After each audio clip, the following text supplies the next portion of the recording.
Thank you very much for attending this announcement today, and welcome to everyone who's here. It's very exciting, and I'm thrilled to be part of it. My name's Alan McClelland. I'm the Dean for the School of Transportation at Centennial College, who's just about half an hour down the road. With a campus and another one aviation at Downs. I myself am a Red Seal technician for heavy-duty equipment, truck coach, and automotive service technician.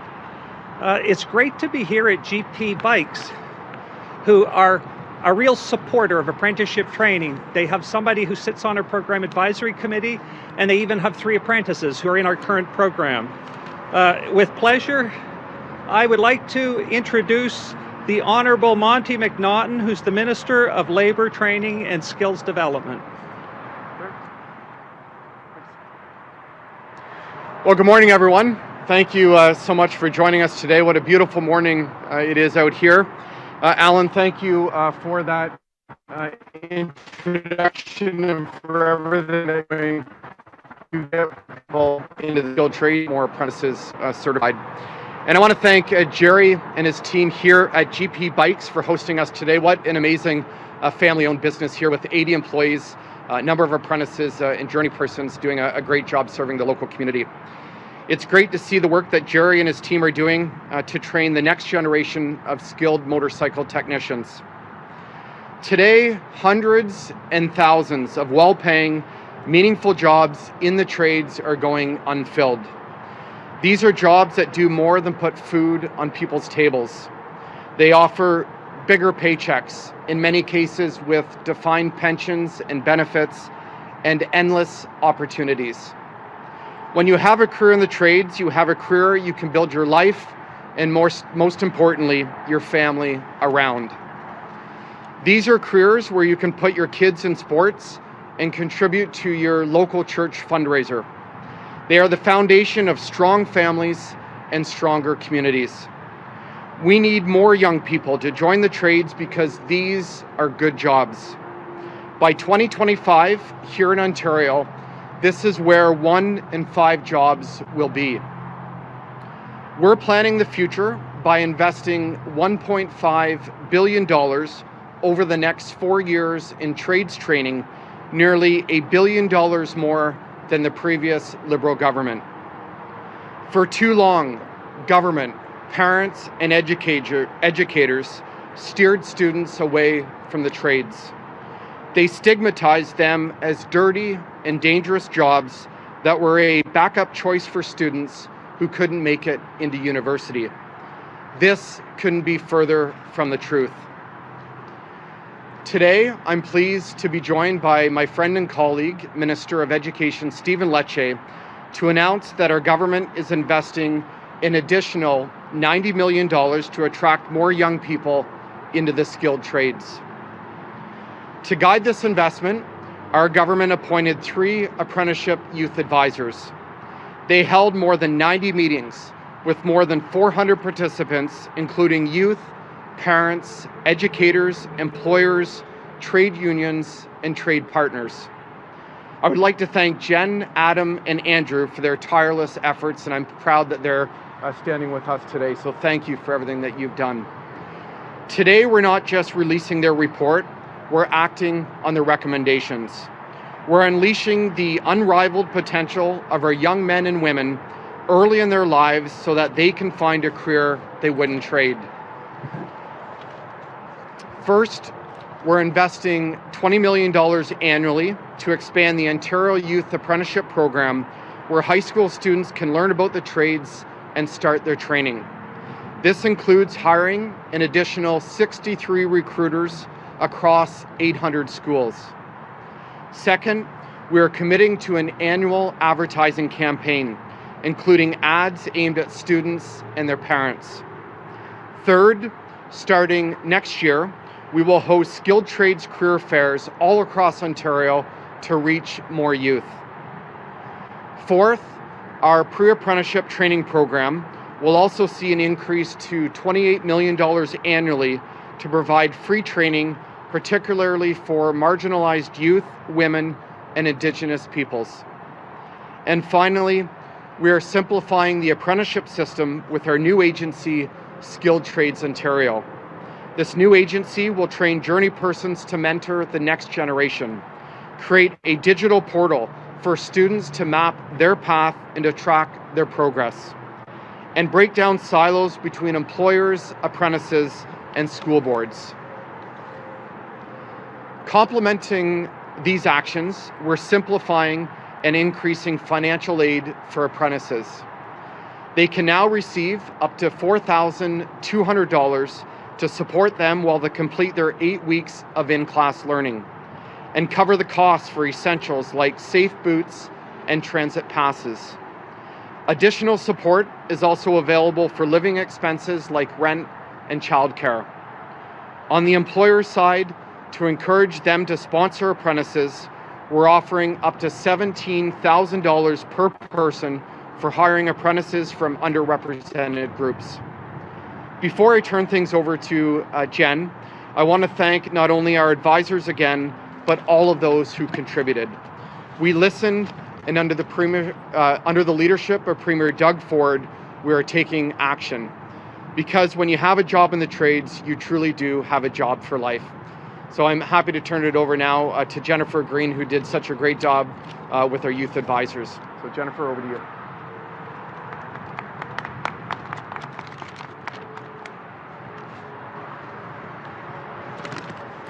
Thank you so much, Minister McNaughton. Adam Melnick, Andrew Pariser, and myself were honored to be appointed Apprenticeship Youth Advisors to serve the Minister of Labour, Training and Skills Development on the important priority of attracting more youth, especially underrepresented groups, to the skilled trades. As part of our in-depth inclusive consultations, we spoke to a diverse range of stakeholders, including partners, youth, parents, educators, employers, industry associations and unions, supporting organizations, and ministry representatives. During these engagements, the conversations focused on 4 key foundational questions. How can we encourage and support more youth to enter the skilled trades? What best practices do you use or have you seen? And what would you implement? How can we address the stigma associated with pursuing an apprenticeship or a career in the skilled trades? What are barriers that you face in hiring, promoting, recruiting skilled trades workers? What solutions do you use or would you like to see to challenge these barriers? And how can we improve pathways into the skilled trades? Our 6-month consultation efforts resulted in conducting over 90 sessions, over 400 meeting participants, and 30 plus written submissions.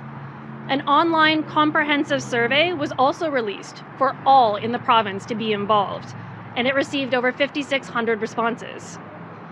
We deeply appreciate the thoughtful and robust feedback from all of our stakeholders. The responses and amount of feedback we received was beneficial in shaping the final report that is being released today. While each stakeholder group shared particular challenges that are unique to them, there were 5 overarching challenges and barriers that were identified as key themes. 1, a lack of information on apprenticeship pathways where early exposure is critical. 2, unclear pathways and difficulty navigating the current complex system. 3, lack of coordination, where more regional coordination is required between district school boards, MLTSD regional offices, employers and local industry associations to support more coordinated workforce planning and partnership development. 4, employer apprehension about hiring inexperienced people or youth, especially pronounced trades. And 5, targeting supports to underrepresented groups for barriers including financial, transportation limitations, having to delay their training for work or support their family, and previous negative on-the-job experiences. We believe that the stakeholder-informed recommendations outlined in our report address the key priorities and will contribute to addressing decades-long challenges and support building a world-class system for Ontario. The youth advisors are pleased to see the additional investments being made in the response to the majority of our recommendations to better support youth in accessing training and supports so that they can succeed in a skilled trades career. I will now pass it over To Minister Lecce, thank you.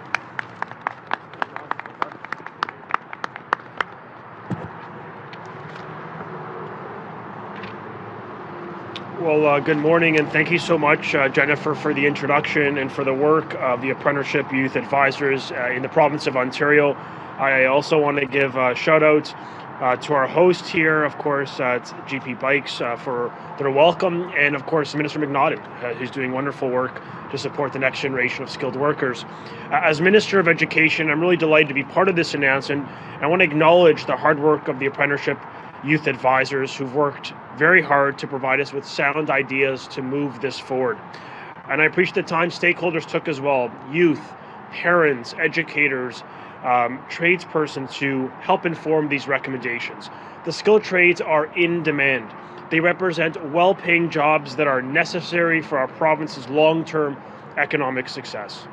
The skilled trades today represent an important part of our economy, with the construction sector, a trades-based sector accounting for, example, $50 billion in economic activity. That's roughly 7.2% of the province's GDP. The need for the skilled trades is expected to grow. And as the Minister said, with Ontario projected to need more than 100,000 additional workers, including skilled tradespeople in the construction sector, to meet the needs of our economy in the coming years. And it will only be more acute with 1 in 3 workers with trade certificates aged 55 years and older. The need for these skilled trades is expected to be high over the next 5 years. The total job openings will remain high for transport truck drivers, carpenters, and electricians. And without filling these positions, we risk hampering our long-term economic success. It's why we are promoting technology, skilled trades, and apprenticeship pathways, along with a renewed focus on STEM education and entrepreneurship, a key priority for Premier Ford. In building a clear pathway to apprenticeship in the skilled trades begins with a strong foundation in our elementary system, starting in our education system, starting in our elementary schools. Our government has taken action already to support education in the skilled trades. Under the previous Liberal government, key topics such as coding, mathematical modeling, financial management and budgeting, and applying math to everyday life were not covered in mathematics curriculums, leaving students with a knowledge gap. In 2019, our government introduced a new grade 10 careers course that ensures students have the opportunities to explore the skilled trades as a viable career. And we made regulatory amendments to officially recognize the education and work experience of Ontario's technological education work of teachers, to empower school boards to hire the best teacher for the job.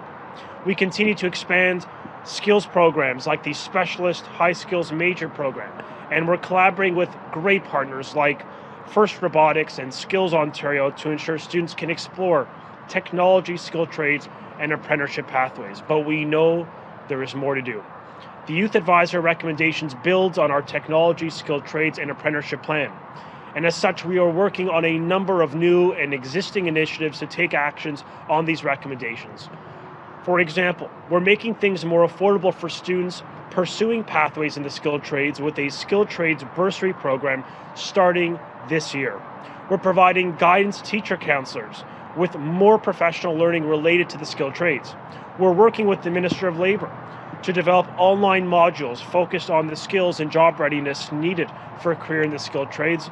And we're also facilitating donations to needed materials and supplies from industries and community partners to support the delivery of skilled trades programming within our schools. Modernizing curriculum to better reflect the skilled trades and apprenticeship pathways is critical. And working with the Minister of Labour, we're going to continue to support local service system managers and licensed childcare operators to strengthen the workforce and provide more flexible childcare options for workers within our communities. Under the previous government, we saw test scores languish and students were left without the mathematical skills they needed to succeed. We are working to correct this by modernizing the curriculum, by expanding investments in the skilled trades as we are doing today, and prepare students to face the challenges of the global economy. Doing so will ensure students have the skills they need to be successful in whatever pathway they choose.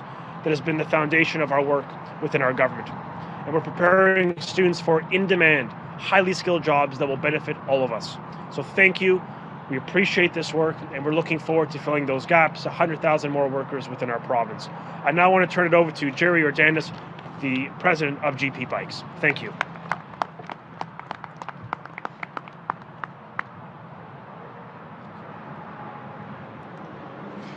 Well, it is such a great honor to have Mr. Lecce and Mr. McNaughton here with us on this great day. It's a wonderful day for the power sports industry. It's a beautiful day today, and we, on behalf of GP Bikes, my wife and our whole team, we are so excited about this investment in the next generation in the skilled trades area, and we are just so excited about seeing more people come into this space.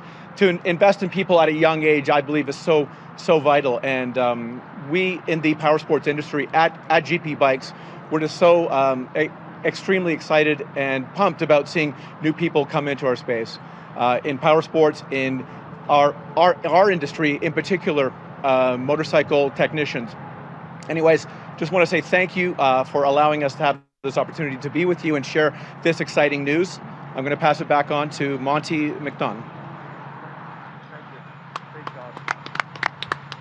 We'll open it up for questions. Just a reminder, one question, one follow-up, please. And if you can come to the mic.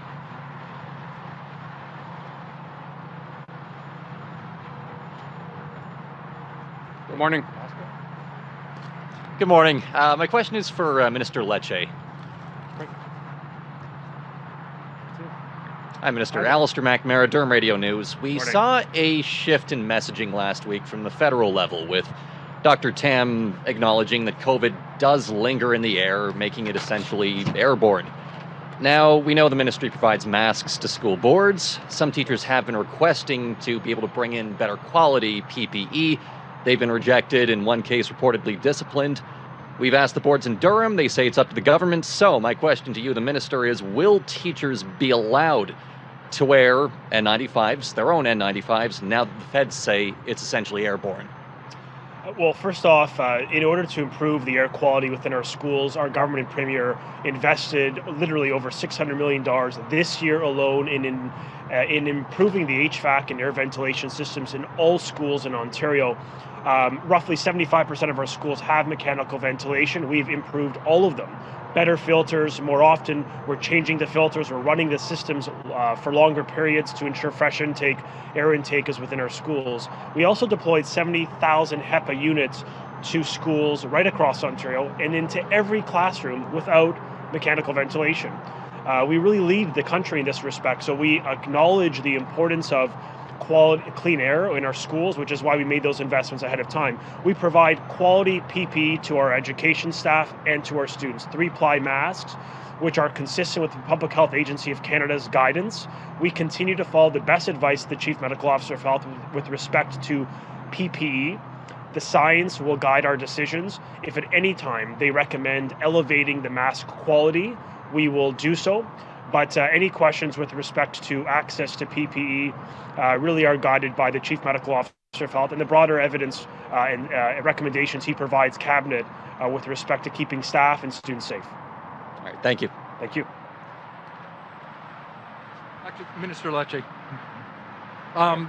today you're negotiating with the feds with $10 a day daycare. First of all, what are your goals in those negotiations? And why are the negotiations ongoing still when most provinces have already signed? Yeah, we're very much committed to getting a fair deal for Ontario families. We know, Jamie, that too many families pay exorbitant amounts for childcare. It's simply too expensive and inaccessible. And we saw childcare rise by 400% under the former Liberal government. We know we can do better. We also know the federal government can play a major role in this respect. They currently contribute only 2.5% of childcare costs in Ontario. They've got to do much more. So we're sitting with them today to make that case to ensure we deliver $10 a day daycare that is truly affordable for all families, so that we can get people working, support economic participation of women, and ultimately, help confront the cost of living that is rising across Canada. We're very much committed to a fair deal, a good deal that reduces costs, and that's what we're doing starting today. Then when can parents expect $10 a day daycare. And all parents, right now we're massively behind in the number of daycare spaces available, and they're paying huge prices. When you sign this deal, or when the deal gets signed, when can an parent in Durham or in Toronto, in Windsor, expect to have their child going to a daycare center for $10 a day? Will that be immediate, or is that a gradual process? Sure. Well, first off, we want to get a deal as soon as possible, so long as it is fair for the people we serve, that it actually delivers affordable childcare for all families and gets us to $10 a day, which the offer on the table, at least as it is composed, does not do. So we're working with them in good faith to get those prices down for all families as soon as possible, because we know childcare in Canada is very expensive. And as we saw under the former government, the former Liberal government, it just rose by literally 400%. So we know there's work to do in this respect. Yesterday, I joined the Minister of Infrastructure to announce the building of 3,000 net new childcare spaces within our schools. That is going to make a big difference when it comes to access, including here in Durham, but across the province. But we do know there's more work to do. It's why we're at the table with the feds, making the case for a better deal, a fair deal that reduces costs and increases access for working people in Ontario. But I really ask for a timeline.